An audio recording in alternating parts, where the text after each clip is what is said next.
नारायण नारायण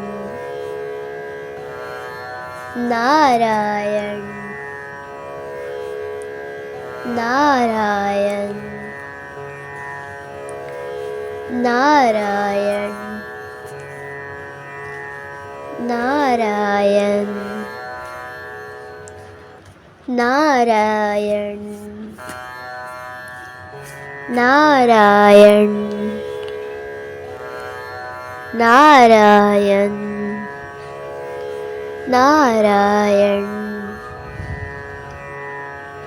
नारायण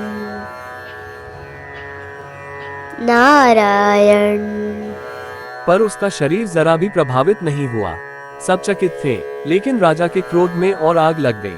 फिर उसे विषैले सांपों के बीच फेंक दिया गया। दर्जनों सांप फुफकारते हुए, पर एक भी सांप प्रहलाद को छू नहीं पाया। प्रहलाद बस शांत बैठा रहा, जैसे किसी अदृश्य शक्ति ने उसे घेरे रखा हो। दूसरी हत्या का प्रयास पहाड़ से धक्का। राजा ने कहा, इसे पहाड़ से गिरा दो। प्रहलाद को एक ऊंचे पर्वत पर ले जाया गया। सेना ने उसे नीचे धकेल दिया, लेकिन नीचे गिरते ही ऐसा लगा जैसे हवा ने उसका भार थाम लिया हो। वह धीरे से जमीन पर उतरा और बिना एक भी घाव के उठ खड़ा हुआ। तीसरी हत्या का प्रयास होलिका की अग्नि।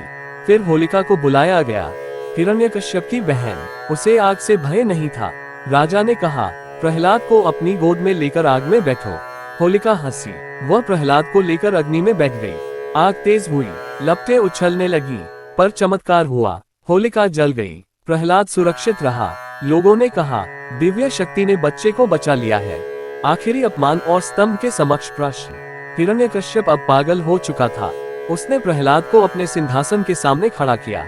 वह गर्जा, अगर नारायण हर जगह है, तो क्या इस स्तंभ में भी है? प्रहलाद ने शांत स्वर में कहा, हाँ पिता, नारायण सर्वव्यापी है। राजा ने क्रोध में स्तंभ को लात मारी। स्तंभ हिला और अचानक भीतर से एक भयानक गर्जना गूंजी, जैसे आकाश फट गया हो। नरसिंह का अवतार, क्रोध और करुणा का स्वरूप। स्तंभ टूट पड़ा और उससे उदय हुए भगवान नरसिंह। न आधा मनुष्य, न आधा सिंह। वे ब्रह्मांडीय शक्ति के स्वरूप थे। आंखें प्रलय की तरह लाल, नाखून बिजली की तरह चमकते और शरीर अग्नि की लपटों जैसा तेजस्वी। ये दृश्य स्वयं समय को भी थाम देने वाला था। राजा कांप उठा। वह जान गया, उसका अंत आ चुका है। नरसिंह ने उसे पकड़ लिया। संध्या के समय देहली पर, न अंदर, न बाहर, न धरती पर, न आकाश में, सबसे पहले उन्होंने उसे अपने नखों से विदीर्ण किया। उसका अत्याचार समाप्त हुआ। प्रहलाद का आशीर्वाद भक्ति का सच्चा रूप। राजा मर चुका था, पर नरसिंह का क्रोध नहीं रुका। देवता भी भयभीत थे, तभी आगे बढ़ा छोटा सा प्रहलाद, शांत, स्थिर और करुणा से भरा। उसने नरसिंह के चरण पकड़े। प्रभु कृपा कीजिए। नरसिंह का क्रोध शांत हो गया। उनका रूप शीतल बना। उन्होंने प्रहलाद के माथे पर हाथ रखा और कहा, भक्ति वही है जिसमें भय नहीं, सिर्फ प्रेम हो। प्रहलाद लौट आया। कथा समाप्त हुई, लेकिन इस कथा का सत्य आज भी वही है कि ईश्वर हर उस प्रार्थना को सुनते हैं जो मासूम विश्वास से निकले। और यदि भक्ति सच्ची हो, तो कोई आग, कोई विष, कोई मृत्यु भक्त का बाल भी बांका नहीं कर सकती। नारायण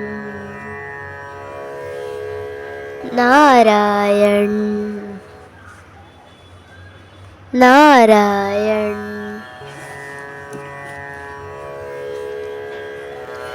नारायण नारायण नारायण नारायण नारायण नारायण नारायण नारायण नारायण नारायण नारायण नारायण नारायण